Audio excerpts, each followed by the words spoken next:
Greetings, everyone, and welcome to another edition of Mighty Line Minute. Today, I want to talk about something that sounds simple, but turned into more frustration than I expected, and that's exterior lighting control, specifically wall-mounted timer switches for porch and driveway lights. That's a very common upgrade path. Most homeowners start by thinking, set it once and forget it. A while back, I had an ideal setup. I had an electrician install programmable timers to replace 5 separate exterior light switches that involved my porches and driveway. The idea was simple. No more manual switching, just fully automated control. Right. Those are the more advanced astronomical timers. On paper, they're very impressive. Exactly. They could be programmed either with fixed on-off schedules or through astronomical settings using latitude, longitude, and date-based calculations that automatically adjusted for daylight savings time. That's one of the biggest weaknesses. Even short outages can disrupt them. In reality, I ran into a major issue: power outages.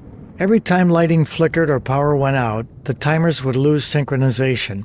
Some would react to old settings, while others would keep partial or inconsistent programming. Suddenly, my lighting system became unpredictable. I went from fully automated to constantly checking 5 different switches twice a day just to make sure everything was working correctly. Eventually, I decided to go with a simpler approach: push-button wall timers, the kind where you just push a button. 30 minutes, 1 hour, 2 hours, 4 hours, 8 hours, or even 12 hours, depending upon the model.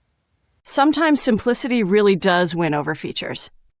Today, there are so many options: Woods, Leviton, Lutron, Eaton, Enerlights, Torque, SensorWorks, you name it. Some offer 2, 4, 8, and 12-hour presets. Others include intervals like 30 minutes or 1 hour. After reviewing everything, I chose the Leviton DT212. It was simple, clean, easy to install, and honestly just well designed.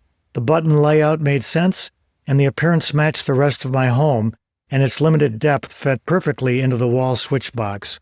No programming, no syncing, no worrying about power outages. Just press a button in the evening and walk away. If anyone is doing this themselves, it's worth involving an electrician if you're not familiar with wiring. That includes understanding hot, neutral, load, and ground conductors, and properly verifying power is fully shut off before working. You also want to watch for things like improper grounding or incorrect wire gauge. That happens more often than people think. So the takeaway for me was simple.